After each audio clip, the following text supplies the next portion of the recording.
take. We got one take here. My camera's on 15%. This is clutch time. This is clutch moment. We can do this though. We can do it. I have confidence in myself. Okay, what's up guys? Welcome to a new video. My camera's on 50%. Hopefully we can make this work. Anyways, a lot of you guys have been asking me about my split. What do I do on a day-to-day basis? And I wish I had a straight answer for you guys. I really do. Unfortunately, I've been really inconsistent when it comes to my split. But what I can tell you guys that I have been consistent about is the concept of my split. So a lot of you guys have been following me for quite some time, and you kind of already know this about me. But for the new people who have been asking me, my split is a power building split. And when I say power building, I mean I'm power building Monday, Wednesday, and Friday, and sometimes even Saturday.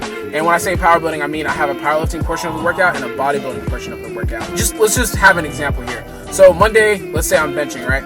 So Monday is a power building workout. So I have bench, and I might be doing like a 5x3, 5x7, a 2x8, I don't know, something like that. Now, that's the powerlifting portion of the workout. And there's going to be a bodybuilding portion of the workout that's going to complement whatever I did for bench.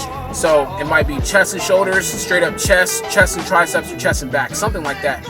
Chest, like anything with chest and tricep or shoulders or back is going to complement what I did for bench for that day. So that's kind of like, if that kind of gives you an idea about the concept that I use in order to be a power builder.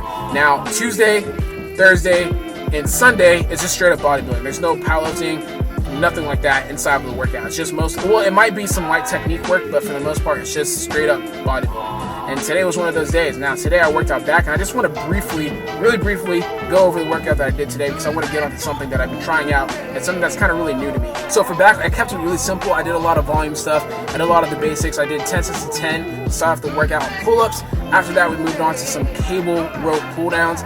I got it right the first time because I've been struggling to say it. Like I struggled to say it in the gym. I was like, cable rope push-downs, pull-downs. See, I'm already messing up. We did that exercise, pullovers. There we go. We did some cable rope pullovers, and I really wanted to do some light exercises in order to activate my back before I did a compound movement, and the compound movement was some barbell rows.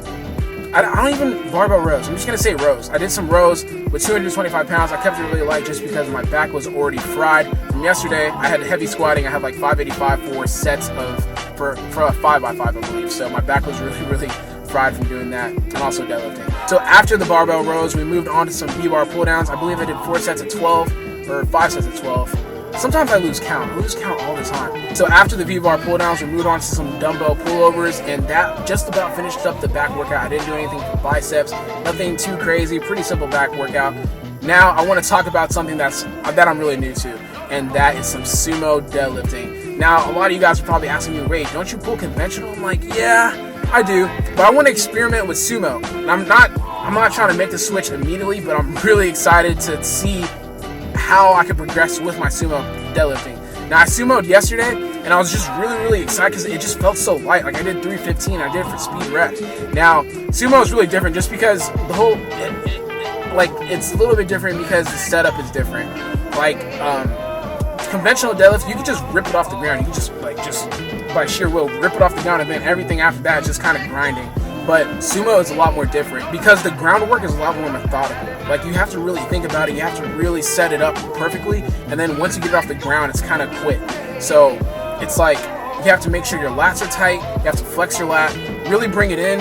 Now I'm not saying my form is perfect, but I'm really trying to dial everything in. And it's like you have to point your toes out a little bit, make sure your hips are dropped, your chest is up, and pull the weight. And it's like I'm still learning my cues with this just because it's really new. It's really different, I would say. It's very different. But my leverages for this lift are really good, I feel like, because I'm really low to the ground, and I feel like if I could just get this correct, it'll be really easy. Like I can feel the power, I can feel the strength in this lift. I feel like I could PR pretty quickly if I keep this up, if I just learn my cues, learn my technique, learn how to get everything tight, and just make sure I'm doing it correctly. I really think I could take sumo deadlifting way farther than I can with my conventional deadlift. Now, over time, I'm sure this will come.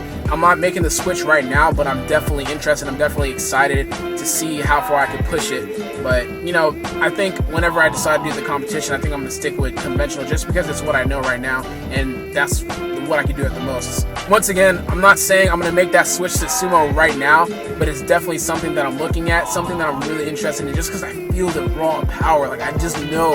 I know once I get everything down, I'm a PR. Like, I can just feel it.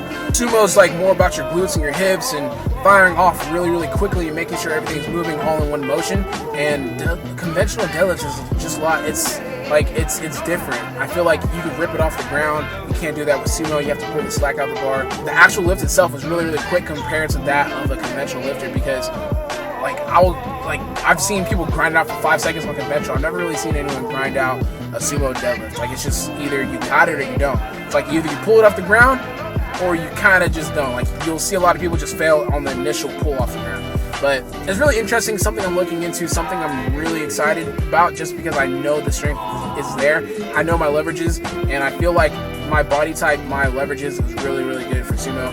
And just because I'm a low bar squatter, and since I'm a low bar squatter, that means I have a lot of glute activation, and that's what comes with sumo deadlifts, I believe, because it's more about hip drive and your glutes. So I'm really excited to dive into sumo deadlifting. Unfortunately, I don't think I'm going to be able to incorporate it into my competition deadlift just yet. I think my competition deadlift is still going to be conventional, just because I don't think I have enough time in order to bring up my sumo to my conventional. I think my conventional is still more strong. It's still stronger than my sumo, but you know, it's just something cool. It's something cool. I think after this competition, I'm gonna keep working on sumo, and hopefully, it's gonna be able to pass up my conventional deadlifts. And that's what I'm doing right now. I'm just kind of practicing sumo on the side after I make sure I get all my powerlifting done, and I'm really excited, man. I'm really excited. I feel like a lot of people do sumo. It's a shorter range of motion, and I'm a shorter person, so it plays to my advantage. So I think that just about does it for this video. I had 15% left on my camera. Hopefully,